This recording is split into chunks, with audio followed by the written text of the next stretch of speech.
ऐसा नहीं कि मनमानी ढंग से लिखे। आप देख लो, जहां आप शास्त्र आज्ञा का, गुरु आज्ञा का उल्लंघन करते हो, वही पिट जाते हो, वही तुम्हें मुंह की खाना पड़ता है, वही तुम गिर जाते हो। नहीं, तुम्हें कोई नहीं गिरा सकता। चाहे जैसी परिस्थिति हो, चाहे जो गलती हमसे हो जाए, हमें रुकना नहीं, टूटना नहीं, झुकना नहीं। बहुत मृत्यु ही तो होगी, इसके आगे कोई दंड है नहीं। मृत्यु तो बहुत बार देख चुके हैं, अब मुझे मृत्यु का भी भय नहीं। आगे बढ़ो। अगर हम कहीं फिसल जाते हैं तो कोई आश्चर्य की बात नहीं है, ये बहुत फिसलन का मार्ग है। बहादुर बनो, तत्काल उठो, आगे बढ़ो। अर्थात अपनी फिसलन के विषय में चिंतन करके अपने को निरुत्साहित मत करो। बहुत जन्मों के बाद दांव लगा है भगवत प्राप्ति का। माया भी दांव फेंकेगी आपको फिसलाने का, आपको गिराने का। नहीं गिरना। गिर जाते हो तो उठो, रुकने का समय नहीं है। प्रभु अजान बाहु अभेद भुज दंड मूल आपसे मिलने के लिए आपको चयन कर लिया है। विचार करो तो रोना आ जाएगा कि उनकी कितनी कृपा है। पर अपने विचार शून्य, भोगों में सुख बुद्धि रखने वाले, अपने स्वामी की बात ना मानने वाले, फिर भी हमारे पास है एक मार्ग। हमें कैसे भी परिस्थिति में अपने प्रभु का आश्रय नहीं छोड़ना।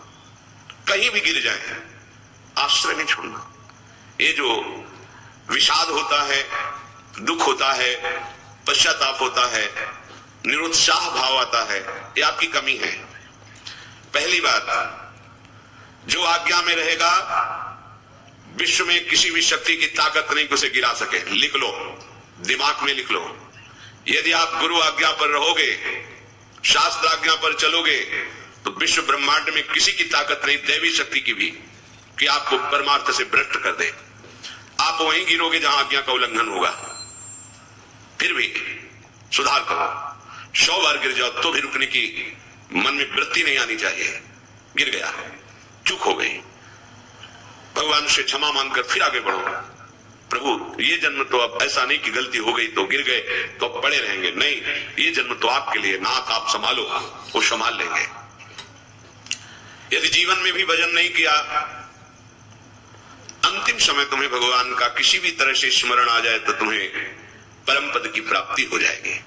श्री भगवान कह रहे हैं, अंत काले च मामेव स्मरन् मुक्त्वा कलेवरम यह प्रयाति समद्भावम नास्त्यत्र संशयः। जो मनुष्य अंत काल में किसी भी तरह से मेरा स्मरण करके शरीर छोड़ता है, वह मेरे स्वरूप को प्राप्त हो जाता है, अर्थात भगवत प्राप्त हो जाता है। इसमें बिल्कुल संदेह न करना। स्वयं भगवान कह रहे हैं, नास्त्यत्र संशयः, संशय की कोई गुंजाइश नहीं। किसी भी तरह से भगवत स्मरण हो जाए, किसी कोई बहाने से हम प्रभु का नाम पुकार लें, या कोई आकर कृपा करके अंतिम समय हमें नाम सुना दे, प्रभु का चित्रपट दिखा दे, प्रभु की चर्चा करने लगे, नाम कीर्तन करने लगे, तो उस मरणासन व्यक्ति को भगवत प्राप्ति हो जाएगी। अगर भगवत प्रेमी महात्मा किसी का शव जाते हुए देख ले, चिता की धुएं को देख ले, चिता की राख को छू ले, उस जीव का कल्याण हो जाता है। सोचो, जिन भगवत चरणारविंद का आश्रय लेने वाले महापुरुषों का ऐसा प्रभाव है, क्या आप भगवत आश्रित नहीं हो सकते? आप भी तो भगवान के अंश हैं, प्रभु के बच्चे हैं। क्यों अपने जीवन को दुख में डाल रहे हो? बड़े आश्चर्य की बात है कि हम लोग जानबूझ करके गड्ढे में गिरते हैं, जानबूझकर पतन के मार्ग को अपना लेते हैं। यही है भगवान की विश्व विमोहिनी माया। ये माया आप पर प्रभाव न डाल सके, इसीलिए कहा जाता है निरंतर रटो राधा राधा। पर सुने कौन?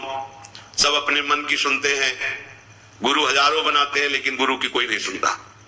बड़े बड़े संत व्याकुल होकर के, हर प्रयास करके, निराश होकर के, अपमानित होकर संसार से गए।